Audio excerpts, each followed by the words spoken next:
I've got a riddle for you. Who put the cow on the Caribbean island? Who put the cheese in your stuffed crust pizza? We're back with another podcast episode questioning the everyday things around us. We take a journey through time and around the world, finding out how this thing evolved along the way. We're ultimately asking, what does it really represent to us today? And is there more to it than we realised? Like a simple glass of milk. There are many stops on this historical journey, but first to a little Balkan nation that loves its dairy. Enjoy the podcast. Yo, yo, yo, yo, yo, yo, yo. My lungs are full of fresh air and my shoes are covered in poo. We're out in the open Bulgarian countryside. We've driven about an hour and a half outside of Sofia, the capital of Bulgaria. Can you tell me why we are standing here with all of these goats? Well, we are here because we're doing an episode about milk. But we already told everybody that this podcast is not a podcast about milk. That's true. The podcast is not about milk, but this episode is going to be about milk. Okay.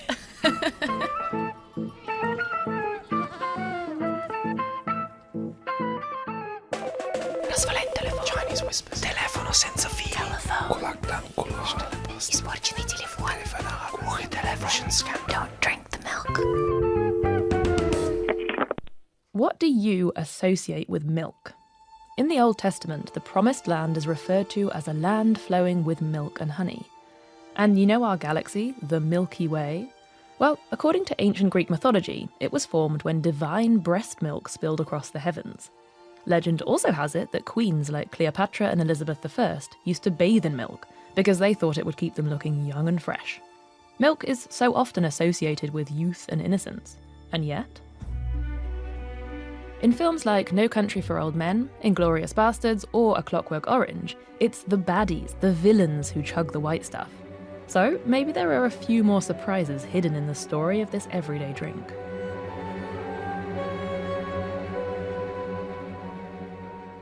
I'm Rachel Stewart, and this is Don't Drink the Milk. In this episode, we have caves of cheese, a colonial Caribbean throwback, and Milkfluencers in Times Square. But our starting point is science. And who better to bring us up to speed than our very own science nerd and super producer, Sam? Okay, so the thing that sparked the idea for this whole episode is lactose tolerance, our ability to drink milk.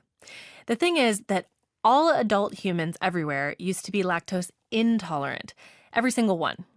Nowadays, up to 1/3 of people are lactose tolerant, so still not a majority. But that 1/3 of people can drink milk comfortably. And Rachel, I think we should find out if you're one of them. Remember when I made you spit into that test tube a million times a few weeks ago? Yes, I do. So I got something in the post today. Okay, so I've got some kind of plastic container and some instructions. I know this is like about milk and lactose tolerance, but I kind of feel like I'm about to find out who my real dad is. Okay, so I've got to hold this spit sample tube and I have to spit up until the black line. That's so much spit. Oh my god, are they joking? Okay, here goes. I remember this trick that my music teacher used to tell me, that if you bite your tongue, it makes you salivate more. So here I go. And that's it. That's me in a test tube. The results are in. Rachel, I'm nervous. you're lactose tolerant. Yay! Someone give me a milkshake. Does this mean I have a superpower? Well, kind of. Lactose intolerance, or lactase non-persistence, to use the super sciencey term, is when you can't break down lactose, which is the sugar in milk. So you, on the other hand, can do that. Woohoo! Now, all milk from humans and animals has lactose in it. Except, fun fact, some fin-footed mammals, so things like fur seals, sea lions, and walruses.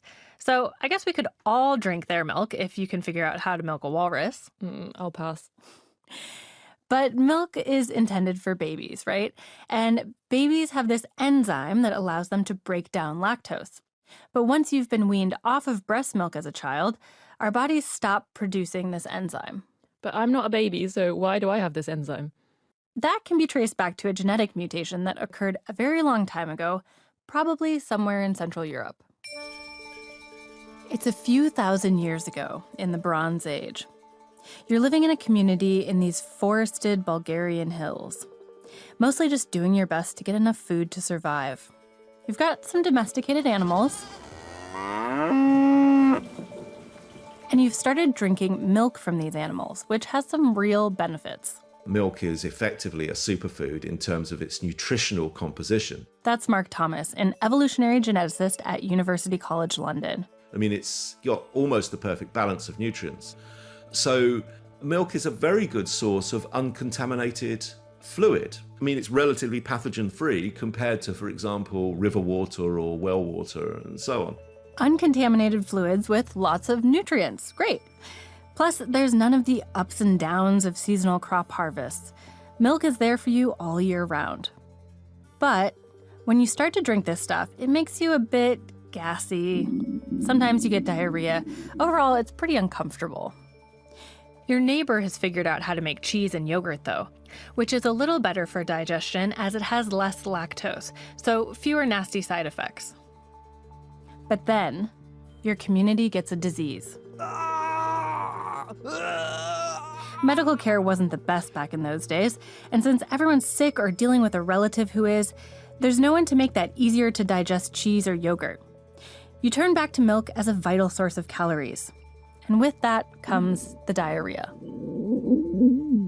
making you increasingly dehydrated, at which point you die. Oh, wow, okay. Sorry. But the thing is, not everyone in the village dies.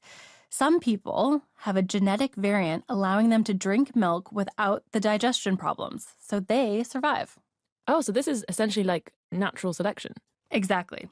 Mark and his colleagues believe disease and famine were the drivers of this mutation spreading, and this is a pretty big deal. This is the most strongly selected single gene trait to have evolved in Europeans in the last 10,000 years. And this all started in Bulgaria? Well, Mark says we can't be that precise. While some of his earlier research pointed to the Central Balkans or Central Europe, as we've learned more about migration during this time period, it actually has made it even trickier to know for sure where this popped up. To me, that's not interesting. What's interesting is where and when natural selection favoring that genetic variant started. And there's something else we should note, too. As this genetic mutation starts taking off across Europe. So my lab identified 3 mutations in Africa that arose independently from the most common mutation that occurs in Europeans. I mean, isn't human evolution a crazy cool thing? So you've got different mutations popping up in Europe and in eastern and northern parts of Africa, all doing the same thing, helping adults consume milk. That's Sarah Tishkoff, by the way, a professor of genetics and biology at the University of Pennsylvania. She also pointed out that there's an issue with modern-day DNA databases, though. There's a major bias towards studying non-Africans in human genetic studies, and roughly 80% of the individuals included in these studies are of European ancestry. About 10% are of Asian ancestry. About 2% or less are of African ancestry. And the majority of those studies would be in African Americans in the US, not amongst the very genetically diverse groups that live in sub-Saharan Africa. So we may not even know all the milky mutations that are out there. Yeah, there's probably still a lot to learn. But since we do have quite a bit of information on European DNA, we know the European variant particularly took hold in Northern and Western Europe, to the point where as much as 95% of people of British or Scandinavian descent have this European variant. Which, Rachel, looking at your DNA here, you are 82% Scottish and 18% Irish. Ah, making me very lactose tolerant? Very likely to be, yes, which you are. And then as you go south and east across Europe, lactose tolerance decreases. But that doesn't necessarily stop people in those places from eating dairy. Ah, we definitely noticed that in Bulgaria, which is probably pretty much as southeast as you can go in Europe. They were obsessed with dairy, and it's a really big part of their culture. Our assistant producer Rayna was actually born in Bulgaria, so she gave me the lowdown on the local love of dairy. Okay, here's the dairy section. Okay, definitely need some yogurt because you've been going on about yogurt the whole time. Yeah, of course, we need yogurt, definitely. We can take this one. I know this from my childhood, so I like this. And we definitely need some cheese. Yeah, sure. That's why we're in Bulgaria. Okay, but this white cheese is enormous. I wouldn't be able to eat that in a month. No, we eat this in one day. One family, one It's day. huge. Of Okay. course.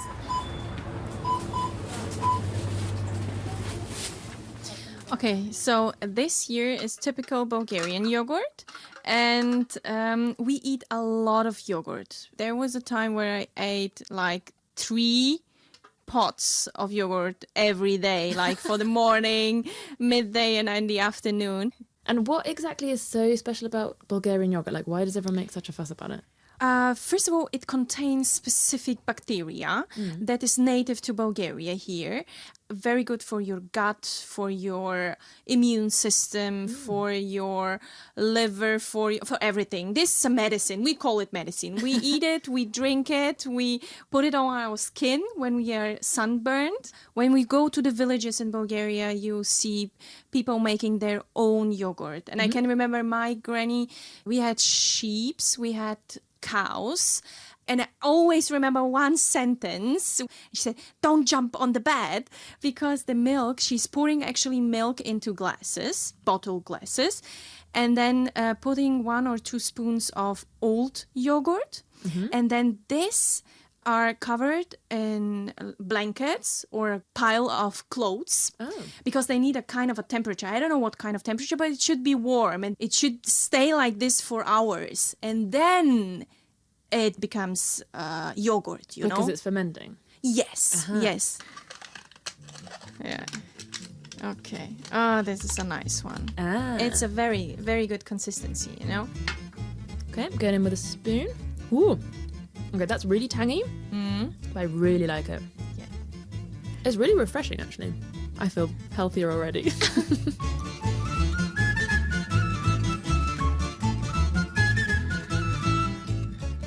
So back to that gene mutation. As it spread and digestion improved, Europeans were just loving their dairy. And as we know, Europeans like to spread themselves around the globe too. Can you guess what I'm getting at here, Rachel? Maybe colonialism? Oh, yes. Let's head to the Caribbean, our destination, Trinidad and Tobago. These 2 islands not far off the coast of Venezuela are the perfect location to explore colonialism's milky legacy. Milk really started to arrive with the arrival of colonialism. But if we go back in history, originally the islands were populated by Amerindian peoples. And so the original sort of indigenous inhabitants of the islands didn't consume milk. That's Merisa Thompson, a lecturer in gender and development at the University of Birmingham in the UK. She wrote a paper called Milk and the Motherland, and when I was speaking to her, she was back in Trinidad for research. So there's a very small indigenous population existing in Trinidad today, but largely the original population was decimated by the changing colonial ways and colonial violence. The Caribbean nation was first colonized by the Spanish in 1498, when one Christopher Columbus rocked up on its sandy shores. The islands switched hands many times between the Spanish, French, Dutch, and the British. But really the Spanish were the first to start to introduce cattle into the islands. Agriculture was really like a key part of colonization. So cattle is really fundamental to agriculture and European agriculture in particular. So it would have been seen as really part of that sort of reorganization of what they see to be unruly land. European colonizers believed they needed to tame what they saw as unruly lands by making them look more like Europe. They completely reshaped local landscapes, which often had disastrous, long-lasting impacts on the environment, not to mention the people and their ways of life. As part of this effort, colonization helped spread cows and milk consumption around the world. That legacy can still be seen today, actually. For example, the once British colony of New Zealand is now the world's top exporter of milk. But back to Trinidad in the 19th century, which by this point is also a British colony. The planters who were the owners of the sugar plantations, they sort of brought with them their European metropolitan tastes. So they would have been importing dairy for their own use. But as we move towards abolition, in anticipation of the end of slavery, slave owners were worried about not being able to buy more enslaved people. So what did they do? So it became more important to, rather than keep buying new labour, to keep the labour that you have more healthy and to move towards reproducing labour. They pushed enslaved people to have more babies born into slavery. One aspect of this was switching babies off of breast milk and onto cow's milk as soon as possible. So they would be trying to decrease the breastfeeding time to keep women in the fields longer and to make them available to reproduce.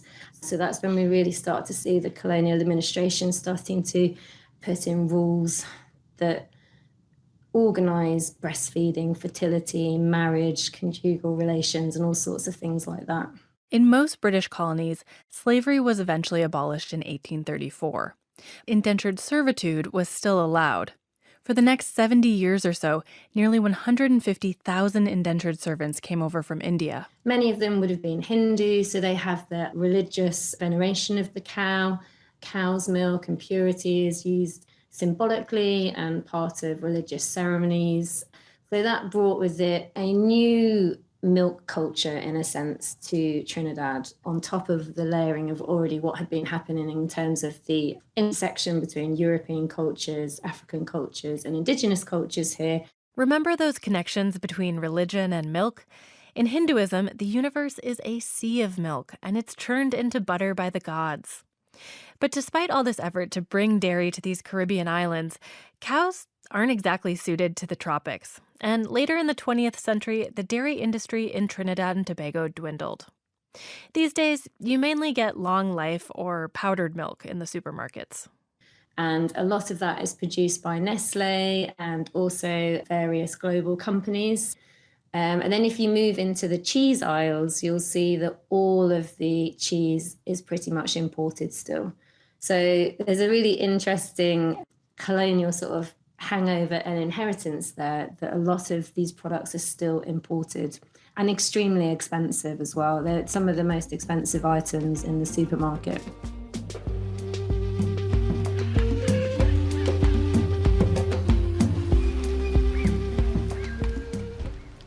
Back in Bulgaria, fresh dairy is still very much in demand. Клиентите се увеличават със всяка година. Не ни достига продукцията до сега. More and more people want to buy his production. So this production is never enough for the people that want to buy it. That's Rayna again. She's translating for Dimitar Vitanov, an accountant turned dairy farmer. We've joined him on this fresh morning in the Bulgarian countryside for a spot of cheese making. We're in a small room on the farm with Dimitar and his father. They're standing over what looks like a big metal bathtub, and as they strain a pale mixture through a cheesecloth, the excess liquid is running off into a giant bucket. Dimitar's father explains that even this liquid won't go to waste. It'll be used to feed other livestock and make izvara, which is something similar to cottage cheese. And then from here you can milk them. They come here. In the small barn where he milks the goats, Dimitar tells us that the way they farm isn't about squeezing every last drop out of the goat. You take a sustainable amount and then the goats trot out the back door to the large yard to feed their young with the remaining milk. Първата разлика е, че нашите животни се отглеждат. So the main difference is that the goats, each morning they're going into the mountains and in the evening they're coming back. So they're not all the time here like in the big industrial dairy farms or production farms. And they eat up to 800 different leaves during the day. Oh. You know, like there's so many different vitamins and so many different minerals that they eat, and not like in an industry where they got the food from, I don't know, ready food, you know, and this is the big difference. Вини, ябълки, сливи, всички видове плодове животните ядат.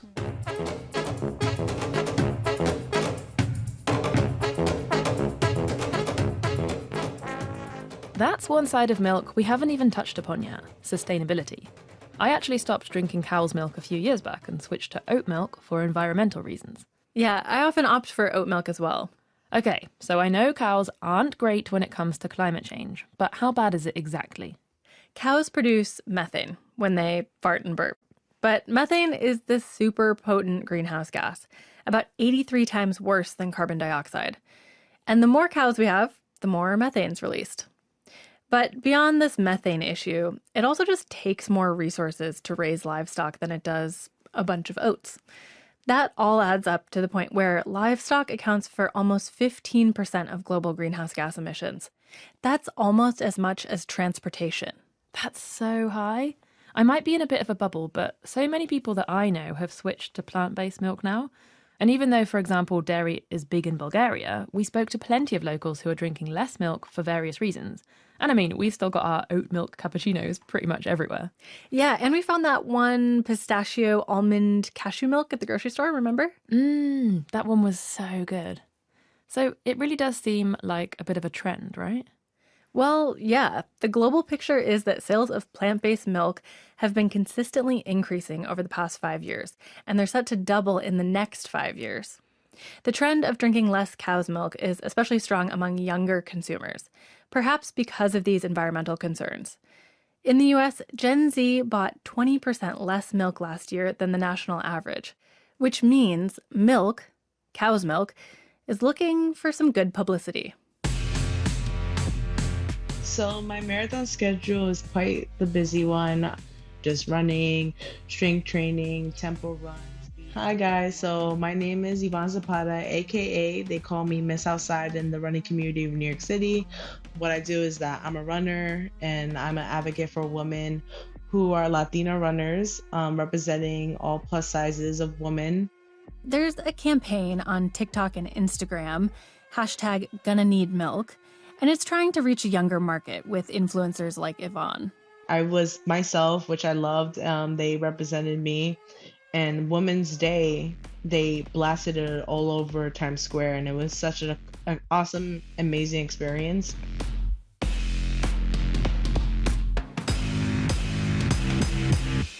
But like many young people, Yvonne's milk drinking habits have changed. When I was a little girl, I would always drink milk because, of course, in high school, middle school, and elementary school, there was always like milk, like strawberry milk, chocolate milk, you name it. That will be like your drink of the day, just milk. You know, I loved milk with cookies. I love milk with ice cream. Like I was such a weirdo when I loved milk. But later on, like I started to drink oat milk. Now I just drink oat milk like here and there. As for regular milk, Yvonne's pretty much given that up. Because I feel like it will get full in my stomach. And like, you know, when you drink milk and you have something cheesy, you get gassy. Let's say if I was to go for a run, all the gas would just blown out. And I don't want that to happen when someone's right behind me. I love the honesty, but is she saying she's an ambassador for milk, but she doesn't like milk? Yeah, it is a bit odd. But I think there's another cultural aspect here. Yvonne remembers celebrities of the 90s and early 2000s donning a milk mustache. All these celebrities that I grew up on, like, it was like, wow, like, I remember seeing this as a little girl and now I'm on it. There have been some more memorable and bizarre advertising campaigns for milk around the world over the years, but one of the most iconic was the Got Milk campaign in the US. When I was a kid, this slogan was absolutely everywhere. Billboards, school posters, magazines, with really famous people like Jennifer Aniston and Whoopi Goldberg sporting that emblematic milk mustache. I love that your celebrity references really reveal that you are a millennial. Guilty. But here, I mean, look at some of these. Oh, there's loads. Okay, I'm so bad with names, but let's see who I recognize. I think that might be Harrison Ford. Ooh, the Olsen twins. Tyra Banks, rocking the moustache. Buffy the Vampire Slayer, aka Sarah Michelle Gellar. Okay, my personal favourite is Lauren Conrad from The Hills. That's getting a little deeper into the 2000s US TV era, but okay. I think the bigger question is who wasn't in this campaign? Yeah, I mean, this was something that celebrities wanted to be a part of and actively sought out. So I grew up with this, and then I also grew up literally surrounded by milk. I'm from Wisconsin, the state known as America's Dairyland. It says so on our license plates. But still, I've always found it very odd that you would have an advertisement for a type of food rather than, a specific brand or something. Like, why would you just advertise milk? That is weird. So this got me wondering who was behind these ads and why. Ooh, are we getting to the politics and money bit yet? Yes, it's time. I'm old enough to remember the milkman, where people would literally deliver milk as a separate product. Again, because of the perishability. You had separate stores in the United States that sold just milk and dairy products. That's George Frisvold, a professor and economist at the University of Arizona. He's written about the U.S. dairy industry in the 20th and 21st centuries. And the U.S. has had some wild and counterintuitive policies over the past 100 years. So at the turn of the 20th century, railroads and then refrigerators and other technological advances like pasteurization make it possible to get milk to growing urban populations. At this point, specialized dairy farms become a thing. And then two things happen. During the Great Depression, many people just couldn't afford milk, but production never stopped. And during both World Wars, production was even ramped up to feed soldiers powdered and canned milk. But at the end of World War II, those farmers were producing way more than there was demand for back at home. So what started to happen in the post-World War II era was policies to support the price of dairy and dairy products. And what the government would do is it would announce basically a guaranteed price. And it would buy up dairy products to push up the price of, fresh milk. The idea is, okay, we're going to buy up these commodities and we're going to store them when prices are low and we'll put them on the market when prices are high. Well, for dairy products, you can't store it like bales of cotton or bushels of wheat. So they would basically buy up cheese. Or they'd buy up, non-fat dried milk.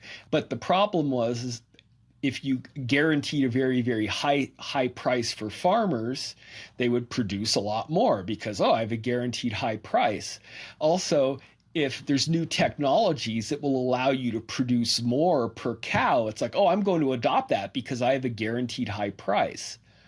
And so every year you would have overproduction of dairy products. And, for listeners in the EU, they had literally like mountains of butter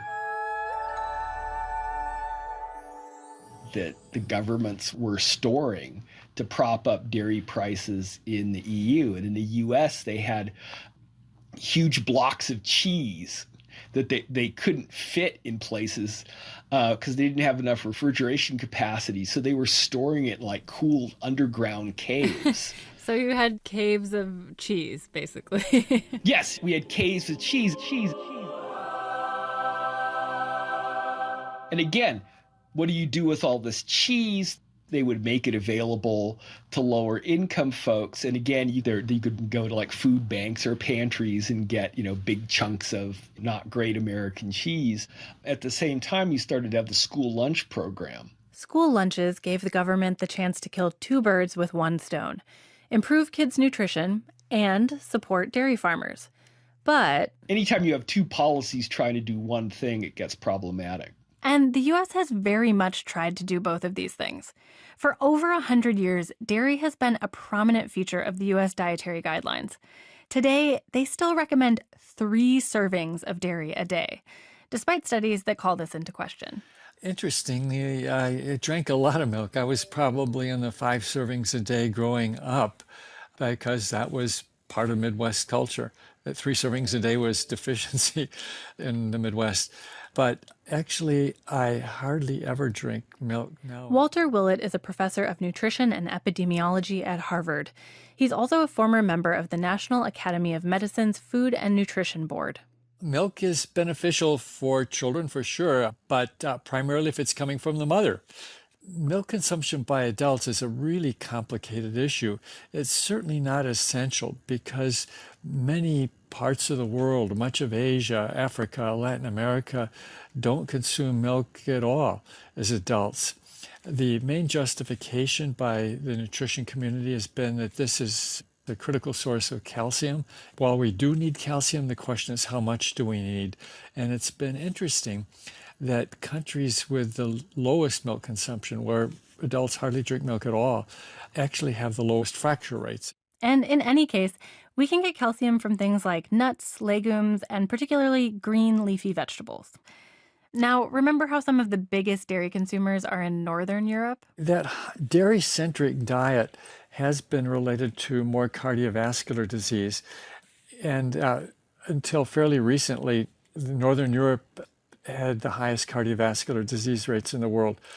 But if we replace milk with healthy protein sources and replace the dairy fat with olive oil or rapeseed oil, that's going to be a step in a healthier direction, really moving more toward a Mediterranean-type dietary pattern. But wait, so the US is still promoting 3 servings of dairy a day, and that's despite research showing that it's actually not all that healthy. Well, their guidelines are backed up by some studies, but they almost always are funded by the dairy industry itself or the US-sponsored program that's meant to promote the dairy industry. There are very huge conflicts of interest that the dairy production in the United States is promoted or supported by lots of different subsidies, and the dairy lobby is very powerful. And it wasn't just in the U.S. where this excess government dairy was getting pushed on people. The U.S. started to send it overseas as well. Here's George Frisvold again. And so one of the things that came out of kind of the 1940s and the 50s, you had foreign aid programs. And so like non-fat dried powdered milk was getting shipped to foreign countries, and it was pitched as an international aid, but it was also a price support program for dairy producers. And this actually still happens, and not just from the U.S. Reporting in Politico in 2021 detailed how European milk producers were offloading excess lower quality milk products to West Africa. This completely disrupted local dairy markets there in the process. And that's on top of the fact that, remember, most people around the world are lactose intolerant. Okay, we've made it to the 80s. The economic ills we suffer have come upon us over several decades. In this present crisis, government is not the solution to our problem. Government is the problem.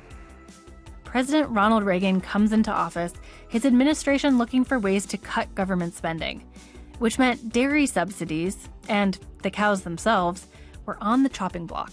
In the 80s, they instituted what was called a dairy termination program, which, you know, if you're thinking of like Arnold Schwarzenegger in The Terminator, unfortunately, you have it exactly right. The idea was they were paying farmers to basically slaughter their herds, you know, and turn it into, you know, like burgers.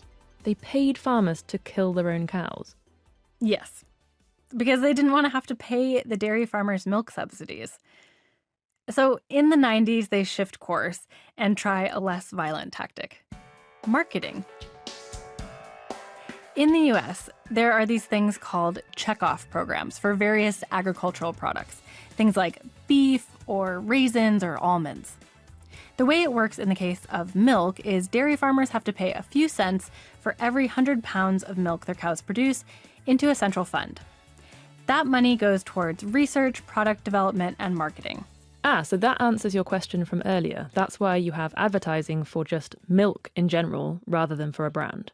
That's why. But I was working out, drinking milk, developing my muscles. By senior year, milk had made a difference. Milk. It does a body good. Once a month, a scary witch haunts the town of Kent. A Until one day, she started drinking milk. And everything changed. The calcium in milk reduces the symptoms of premenstrual syndrome. You stop it! Stop it! Shiny hair, part of another perfect day in Mootopia. Got milk? What is going on? They do not make adverts like that anymore. I don't even want to know what the budget was for that. They're kind of like little mini movies, aren't they? Yes. And a little casual sexism thrown in there for good measure. They're clearly trying to push the health narrative there. So, did it work? Did more people buy milk after these ads came out? Well, sort of. Sales of milk did go up for a little bit in the 90s, but then started falling again. And also, milk is a really hard thing to convince people to buy more of. Milk is what is called price inelastic, which means that if the price changes a lot, you still don't really change your consumption. Like, I buy a gallon of milk every week, and I don't even look at what the price is. I guess if I went in and they said, oh, it's $100, then I'd blanch. But I don't even think about it. So if the price goes up, I'm going to buy my gallon of milk a week. Now, if the price of milk fell, through the floor, am I going to buy 2 gallons of milk? Well, no, because what am I going to do with all that milk? It's going to go bad. I'm not going to drink it in time. While milk consumption has gone down, the dairy lobby remains strong, though. And they found some sneaky ways to get us to eat more dairy in the U.S. The dairy checkoff program we mentioned earlier, it worked with fast food chains in the 2010s to get more dairy onto fast food menus. So things like Domino's Pizza putting 40% more cheese on their pizzas, a Burger King burger with 2 slices of American cheese, a slice of pepper jack, and a cheesy sauce. And, of course, Pizza Hut's stuffed crust pizza, which I have to say I do indulge in once or twice a year. When I was in the US, I really noticed there was just cheese everywhere, but I never thought the government was involved. Yeah, we're back at that conflict of interest. Here's Walter Willett again. So it's interesting that the dietary guidelines recommend against full-fat milk, but their same Department of Agriculture is promoting high-fat dairy consumption, a lot of it in the form of cheese, through their checkoff program. And that's why it could be seen as problematic, having the same government department responsible for making nutrition guidelines and supporting the dairy industry.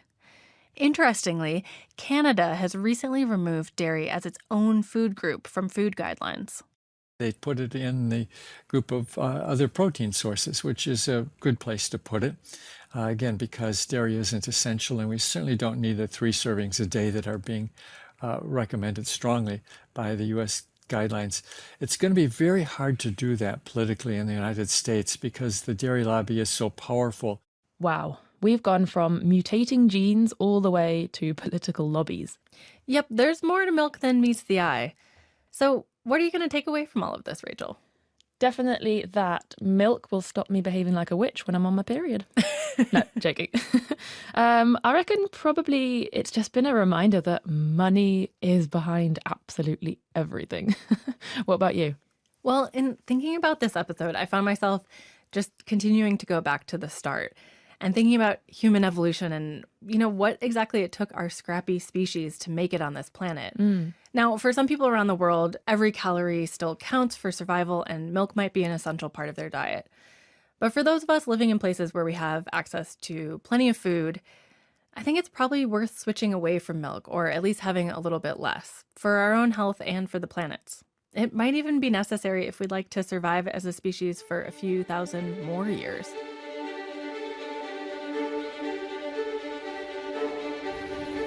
Whew, that was a lot to digest. But anyway, back to that riddle from the beginning. So it was European colonizers who put the cow on the Caribbean island, and the US government who put the cheese in your stuffed crust pizza. In any case, now I'm craving pizza. Subscribe now so that you don't miss our next historical adventure, and let us know what you thought of today's episode in the comments. Chinese whispers. Telefono senza fili. Telephone. Mi sporgi di telefono. Russian scam. Don't drink.